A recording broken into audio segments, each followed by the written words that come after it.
Hey everyone.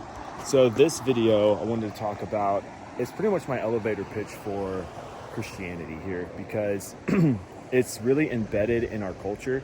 You know, it's just like on our money, and judges have you swear on a Bible like in the court of law, and our presidents usually choose to be sworn in on a Bible.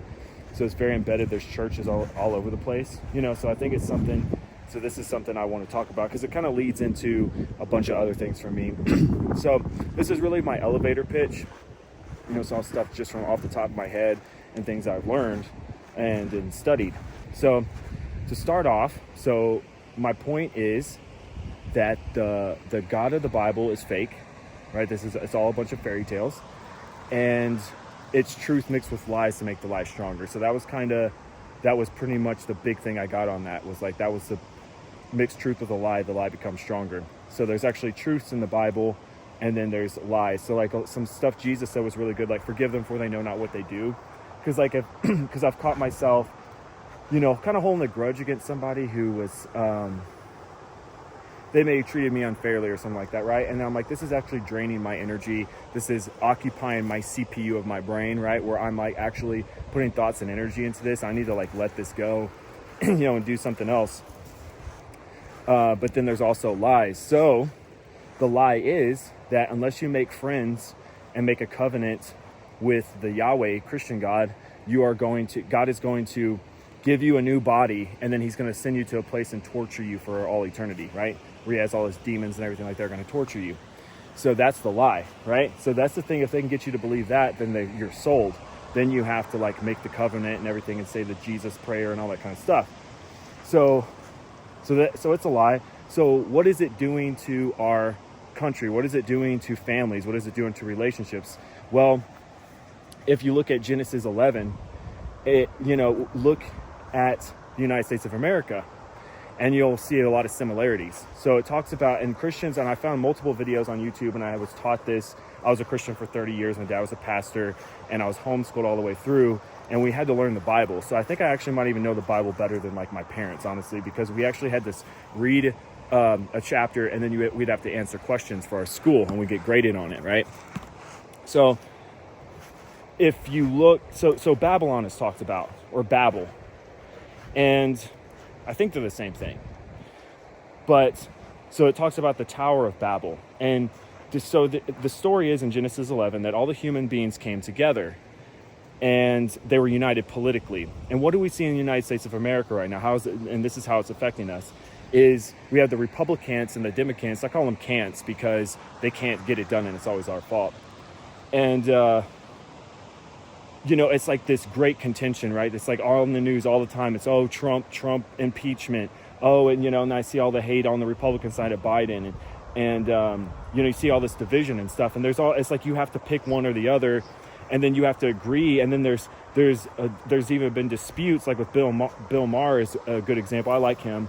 And he's a Democrat, and he's like, man, I don't even agree with all this stuff. Like, what's happened to my party, right?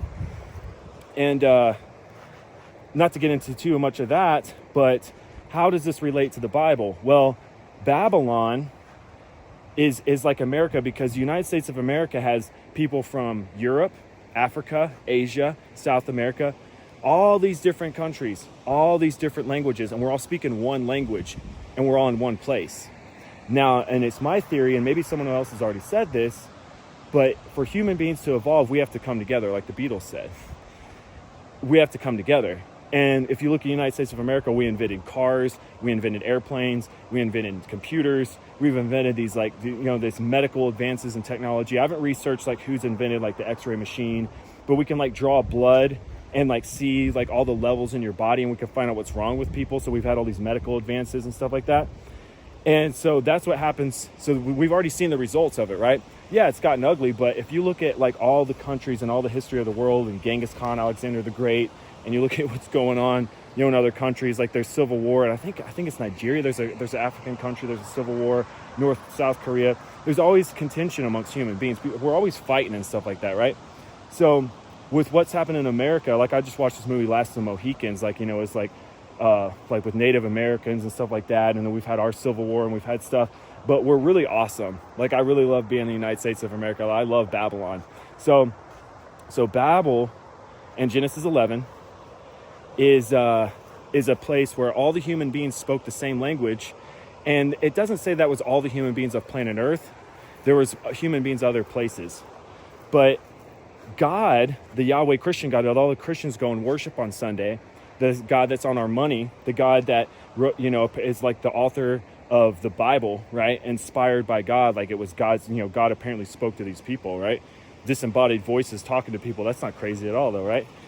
So God did not like that Babel was united. And it says this verbatim. It says they were united politically, right? God says if they can accomplish this, so they were all working on a city. And it doesn't really specify much about the tower. When I looked at it, I was like, I thought there was a tower, the Tower of Babel. But they were constructing a tower, but it was a city, and it was all these people working together. And then God comes down, and it says, God said, if they can accomplish this with their political unity, what else can they accomplish?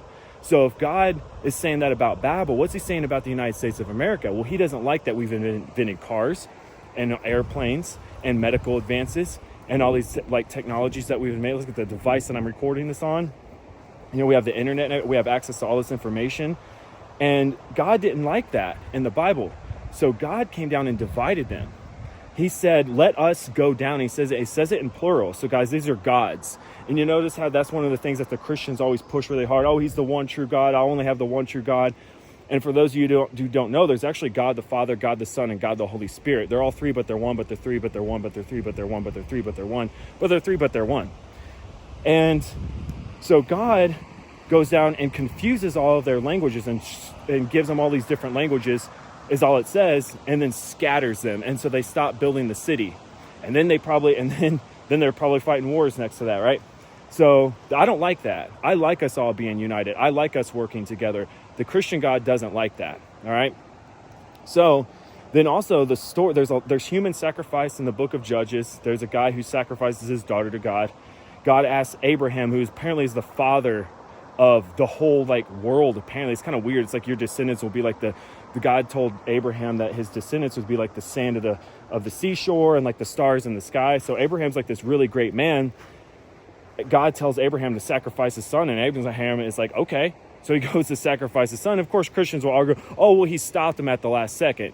And I'm like, I think to myself, so here's something else I have a problem with. So now we're looking at, there's no evidence for the Christian God. There's no evidence for any God. Bug just flew at me. There's a lot of bugs here actually today. They're going nuts. I was down here the other day and there was none. But the Christian God is like, so if he was real, look at his personality. So there's all these judgments, there's all these wars and everything like that. God's always telling him to go kill these people, kill those people. There's another character in the Bible, Samson, and I had to learn about Samson as a little kid.